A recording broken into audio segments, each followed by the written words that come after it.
Welcome to BACKtalk, the premier podcast from successful Black Parenting Magazine, featuring in-depth conversations and expert insights on crucial topics for Black families. We are ranked one of the top 4 Black family podcasts on FeedSpot. I'm your host, Janice Robinson-Celeste. Who was the first dad on television that you remember seeing, and how did that shape your image of Black fatherhood? Or did it at all? Today, we're speaking with Anthony E. Williams, founder and CEO of WMZ Entertainment. He is on a mission to provide positive representation of Black fathers in entertainment. Stay tuned, and I'll be right back.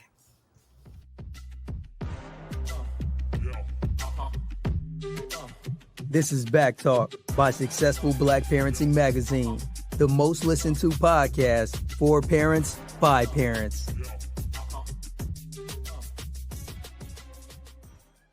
Hello, everyone. Thank you for tuning into BACKtalk by Successful Black Parenting Magazine, your go-to talk show for parents. Share our podcast with your friends, shout it out to your followers, because sharing is truly caring. And don't forget to use hashtag BACKtalk when you post. Today, on this special edition of BACKtalk, I'm speaking with Anthony E. Williams. He is the founder and CEO of WMZ Entertainment and works professionally as an actor, a writer, and a producer. Welcome to the show. Thank you very much. Very happy to be here. Well, introduce yourself, because I didn't do you any justice with that introduction. You have done so much. Please tell everyone about all your accolades. Well, my name is Anthony E. Williams. I have a background in business. I'm an MBA from the University of Houston, and I come from corporate America, from GE, Firestone, LG, PepsiCo, lots of big name companies. And I had a dream at the age of 32 to become an actor. Very much an uphill battle. And so I got some agents and couldn't get any traction. So I decided to make I guess I would call it my Rockefeller Records, right? It's my WMZ Entertainment. And my first album, if you will, was F.A.M. And so the first TV show that I've ever been on was my own. I felt like there was a missing niche for a positive Black story about a blended family in our community that wasn't about just being Black. It was just about being a family. And so I wrote it, and I produced it, and then I got my good friend Kyle Romnick to direct it, and we put together a crew in Atlanta, Georgia. We've won 15 awards. I've gotten 4 for Best Acting.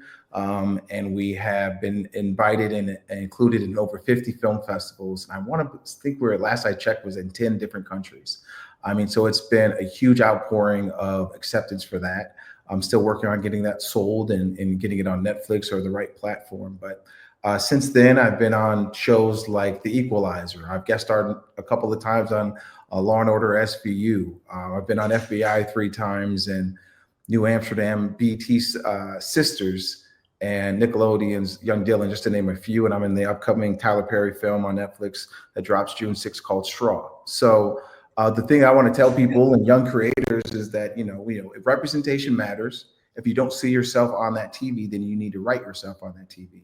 And I'll call it the power of the pen, right? So if you don't see what you want, you're going to have to write your own role. So with I've been in 15, 20, I can't remember how many TV and film projects, especially at that network level now, and including Power, which is a big one that everybody loves.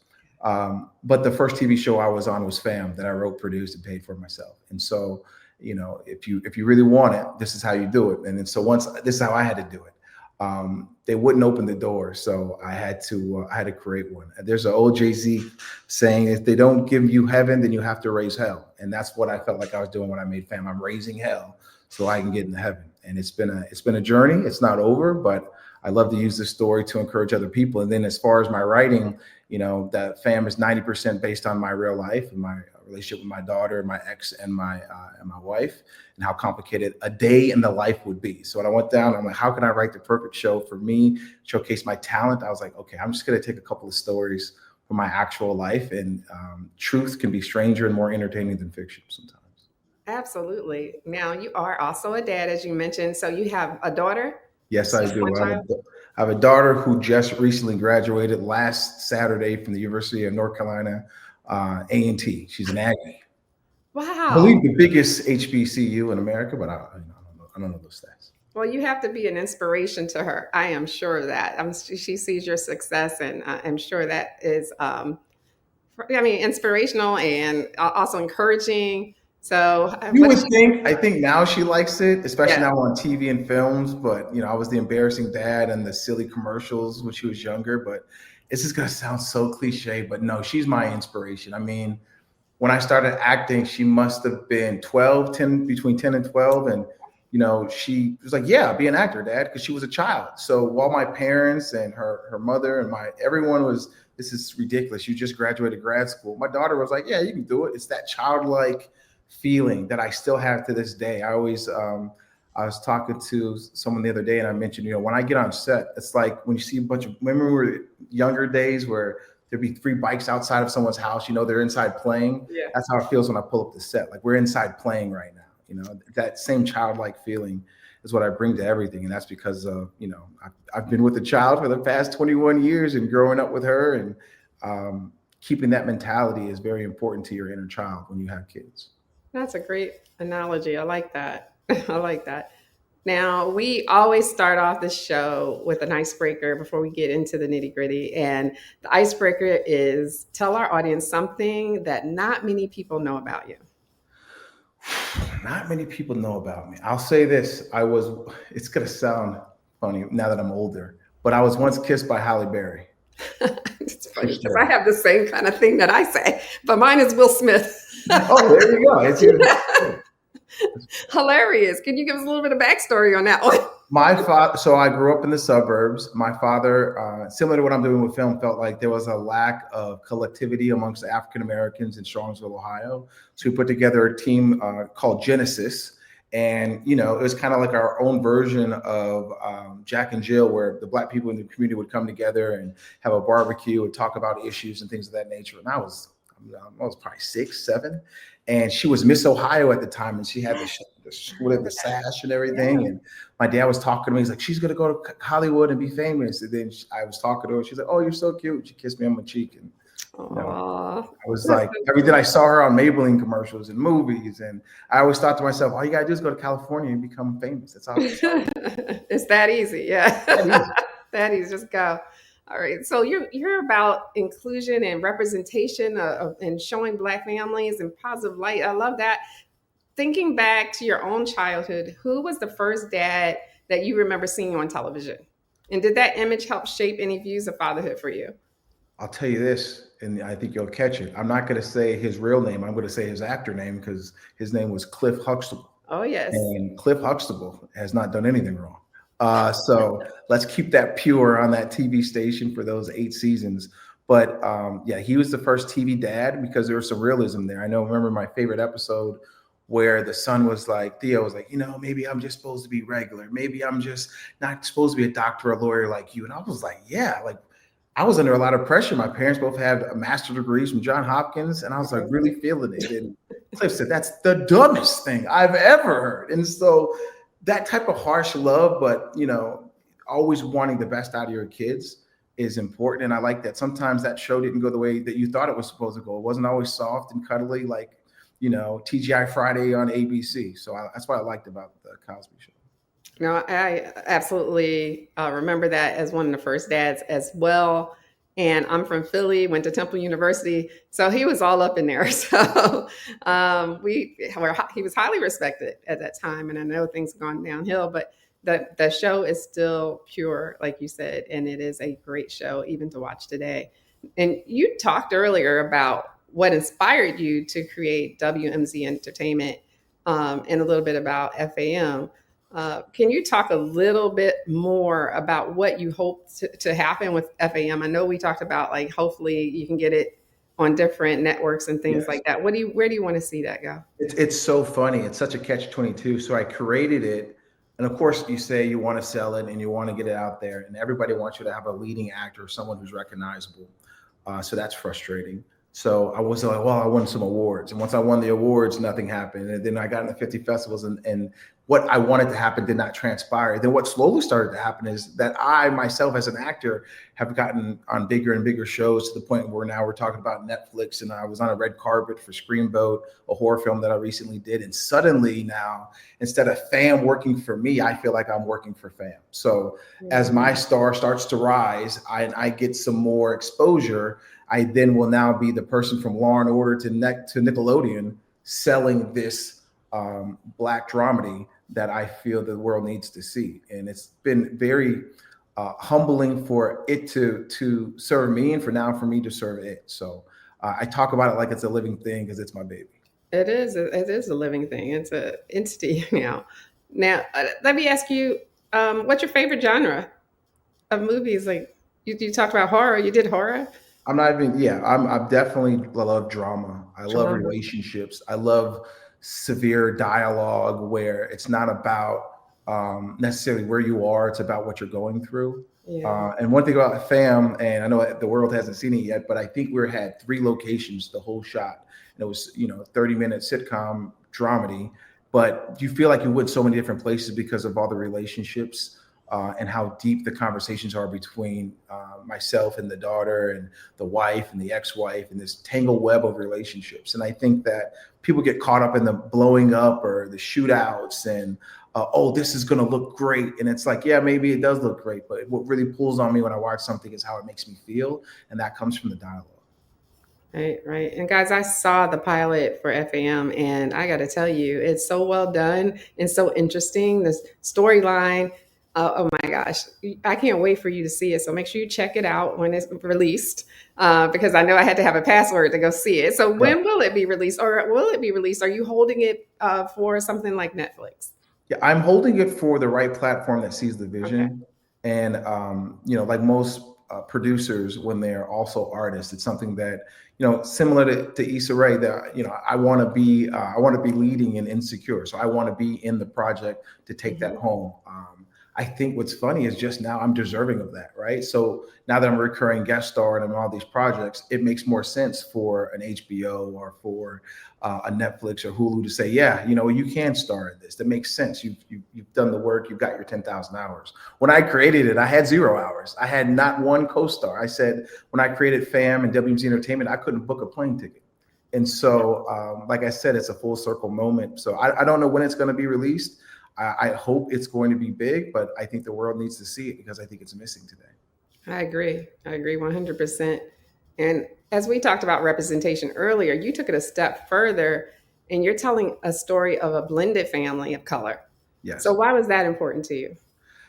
So I obviously have a blended family. My mother came from a blended family, and I just see on TV and radios and podcasts and pop the balloon of this notion of baby daddies and baby mamas and child support and negativity. And I'll never forget, I was in a meeting for GE, and I had a boss who was a director, and he did, $300 million in business. And someone asked him about his kids. He goes, so yes, I have three girls, 2 with my current wife and 1 from a previous relationship. And that was the end of it. There was no negativity. There was no drama. There was no ghetto euphemisms made. It was just a fact that he had a child from a previous relationship and that everything was fine and co-parenting. And I go see her this often, and that was it. And I'm like, why don't we talk like that? Why don't we say, why can't I be in the barbershop and say, hey, I got 4 kids, 3 with my wife now and 1 from a previous relationship? It does not have to be a negative thing. And one of the things my father taught me very early on when me and my daughter's mother broke up is like, hey, listen, if you're not together, then don't be together. And that allowed me to focus on my child. And so I think I became a much better dad. I was a dad. I became a super dad the day that we broke up because I spent no energy with that relationship and the back and forth with her mother. It was all towards her. And any argument or disagreement we had, it was about what was best for her, never about us. And I think it allowed me to have good, positive relationships outside of that. And, now I'm happily married and all of these things. And she's now engaged and everything is great. And our whole family was together at my daughter's graduation. But that distance between her and her mother romantically allowed me to be a much more intimate father. And I think that's something that I've talked about in barbershops where I don't go very often anymore, but that people find very kind of off-putting and surprising. I don't allow people to say baby daddy or baby mama around me. I think that's it's a backward mindset. And I think sometimes if we change the words that we use, we can also change the feelings that we have and change our circumstances. Well, what words do you use? Mother of my child, or my ex, or from a previous relationship. Anything that is positive and factual, that doesn't allude to negative stereotypes that are constantly perpetuated on TV and media. And sometimes, a lot of times, the people behind those shows or songs might not even look like us. And I think that we assume that's how we all think, but maybe we need to look at who's holding the megaphone sometimes. Yes, yes. What advice would you give to parents out there who are going through co-parenting? They might not be doing it well, maybe they are, but what would you say to them? I try to, let me think about this. I don't want to I don't have a canned answer, but I really try to, if I was my daughter, what would I want to have happen? Because we get so consumed by our perspective, right? Our perspective, our viewpoint, and it clouds your judgment, and it clouds, there's egos and there's sensitivity and there's hurt and there's pain. And, I've been separated from my ex for 20 years. It's still hurt and pain when we get into argument, and old things can come up. But if you think about it, I think about it from my daughter's point of view. Oh, my daughter wants to have a graduation party and everyone's being there. Well, there's a lot of family trauma, and this happened, and things went down 15, 20 years ago, and they said I wasn't going to be this. No, if I'm my daughter, I want everyone there and having a good time. I'm going to do things from my daughter's perspective, and I'm going to serve her vision of how her perfect life can be. Or I remember when I used to go with my daughter and my ex to parent-teacher conference night. So we would go to parent-teacher conference night, and then afterwards, the three of us would go have dinner. Well, then that happened once a year. My mother and my grandmother were like, "Are you crazy, boy? You're married. You can't be doing things like that." But in my daughter's perspective, that's the only time she gets to have dinner with her parents. No grandparents, no other friends. It doesn't matter whether we're married or not. She gets to have one night where she has dinner with her mom and dad. From her perspective, that's a perfect night. And so we try to focus, both me and my ex try to focus on her perspective.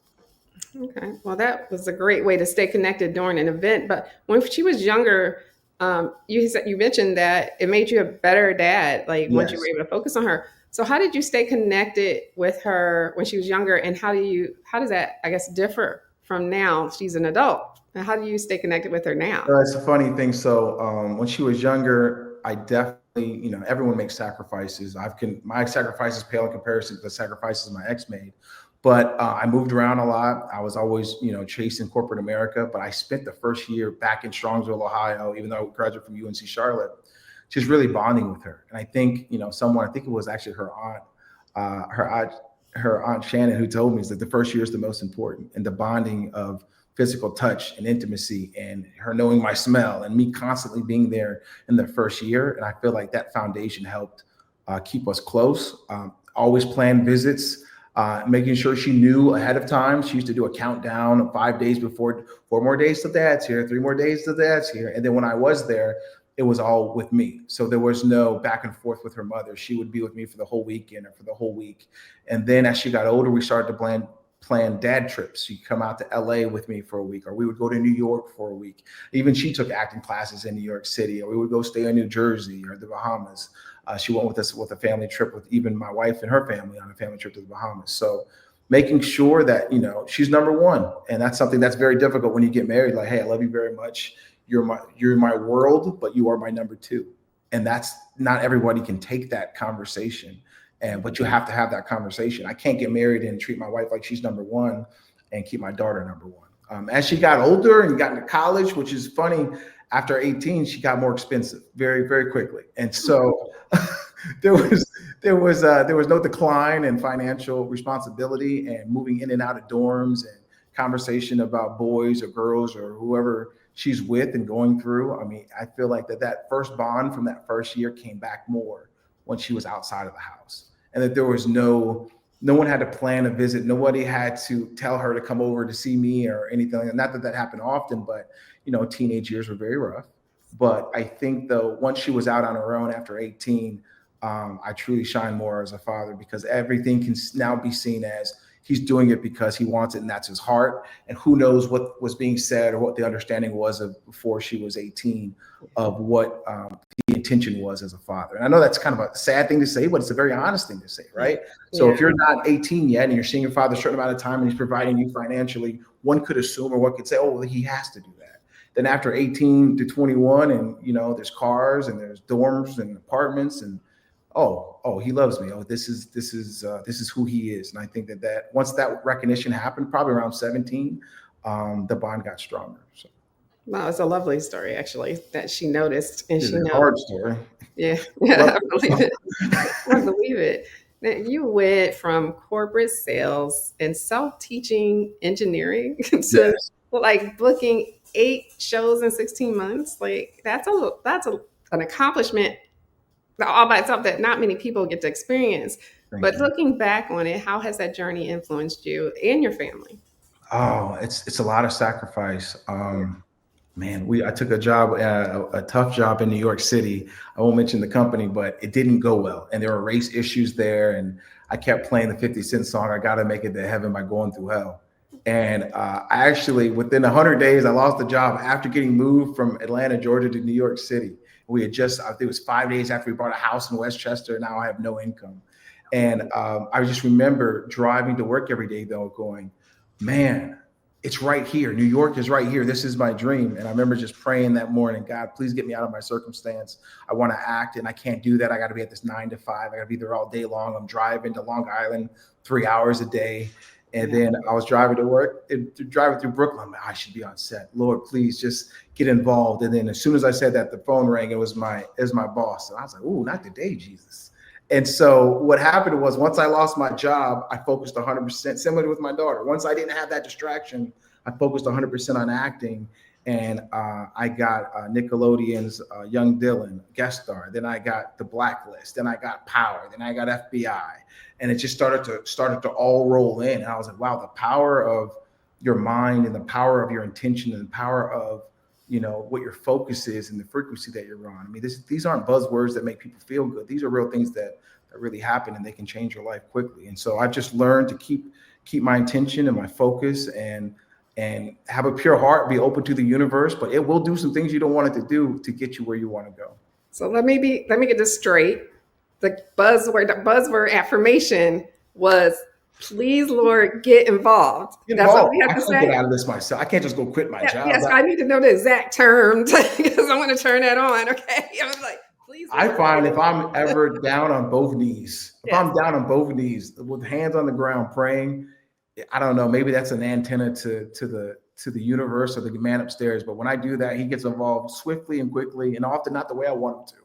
So. Okay. Well, it's a journey either way. Yes, it is. It's a journey either way. But I think you're going to have to go through sacrifices. It's not perfect. And when I was 32 and I told my wife I should be acting right now, and she turns to me and she gave me 2 options. She said, listen, you can either accept your fate that you're a businessman and this is what you want to do, and deal with that, or you can go after it and you can start taking classes and start working towards being an actor.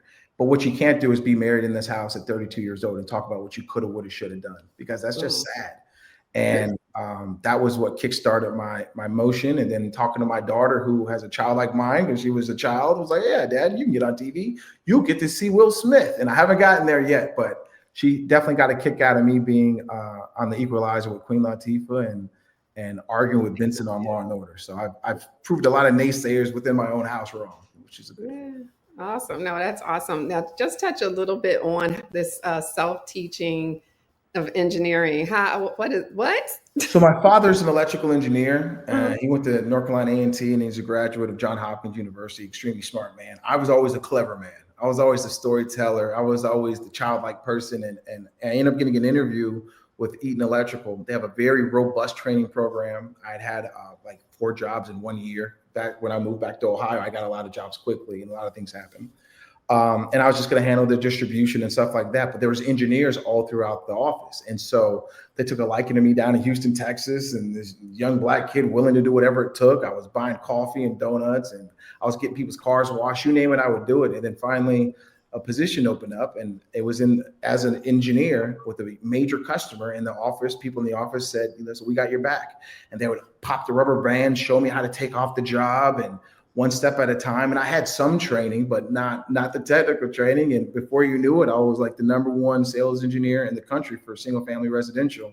And I took that to acting too. I don't know how to become an actor, but you got to ask questions. You got to find those people in your office willing to mentor you and show you the way. Paula Newsome is an actress who was on CSI Vegas, who's a close family friend, and she gave me the best acting advice ever. I said, I was just getting started, and I've known her almost my whole life. And I said, you're on all these shows and guest star and all that other stuff.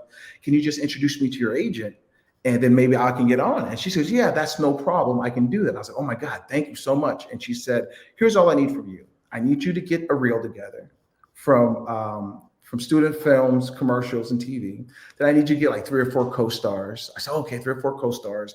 And then I want you to start guest starring, okay? And then once you start guest starring, I want you to recur those guest stars and then put that together in a reel and then send that to me and I'll take it to my agent. I was like, well, if I had co-stars and I had a reel and I had a guest star and I had multiple guest stars, I wouldn't need an introduction to your, she said, exactly. So she gave me all the tools to be successful, but she didn't hand me an opportunity I wasn't ready for. Wow. That's deep. That is really deep.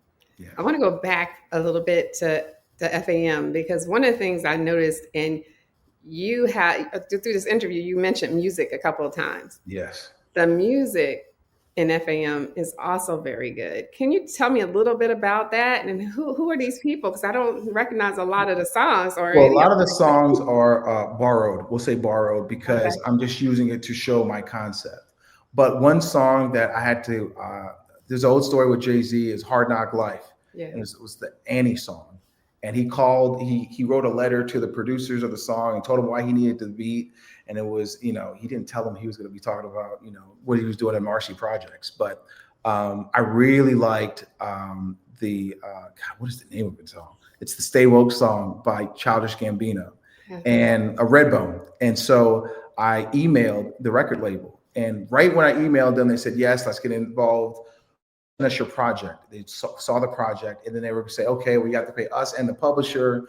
This was the rate. And then they went silent for a second, and he won a Grammy with that song. So then the rate went up 300%. Oh, no. You pay for a large artist, something on the radio, to do a showcase, which is for the film festivals. For my film festival run, I had a Universal Music certificate for the rights to Redbone to use that in my show. Everything else I use, now I have commercial music, but I would plug in with indie artists and people I've met. But Redbone, all through the film festival, would be playing. You could see the whole audience like, Redbone in there?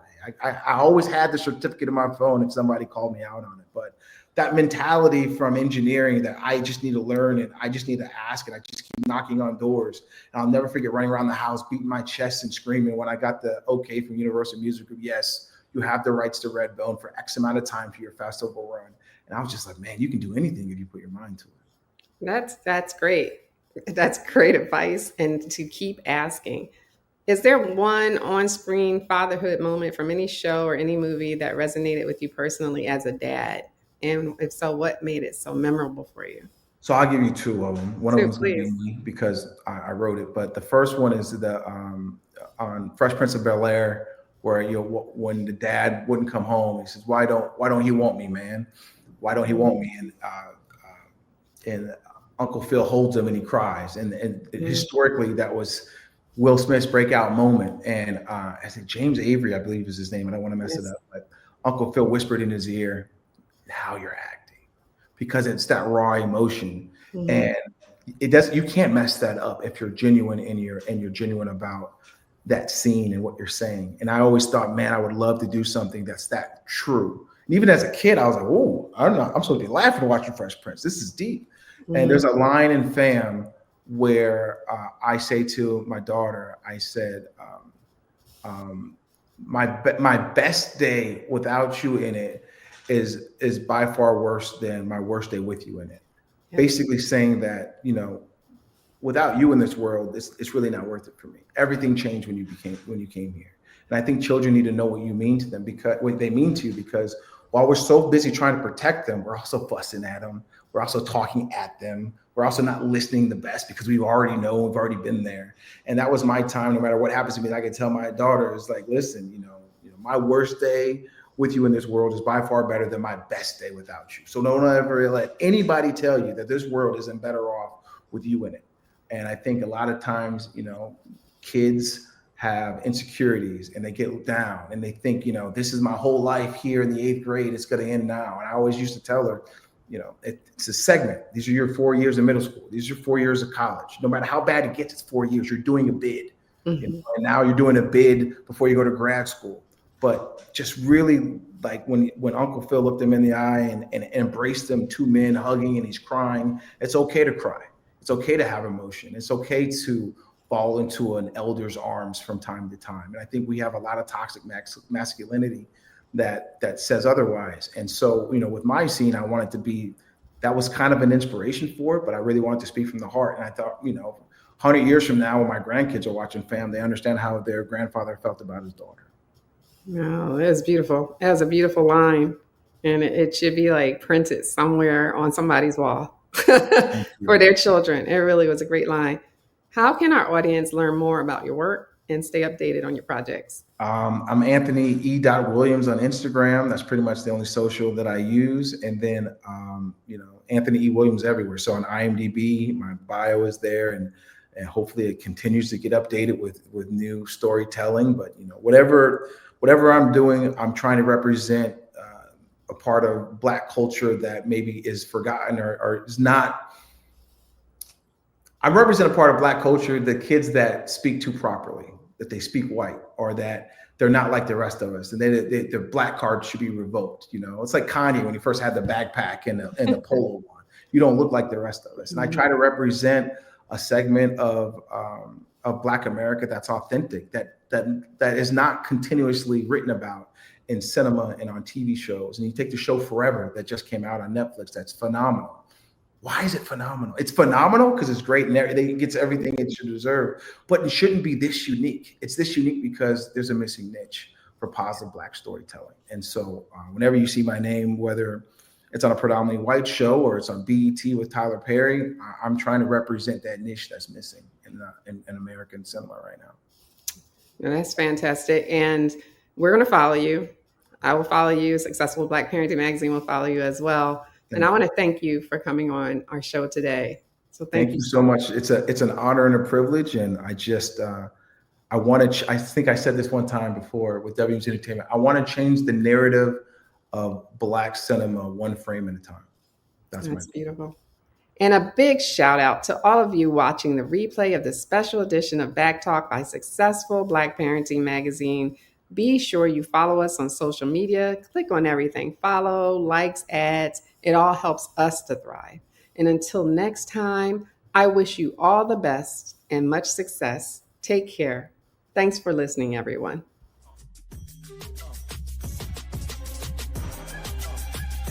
Thanks for tuning in to BACKtalk by Successful Black Parenting Magazine. We'll see you soon.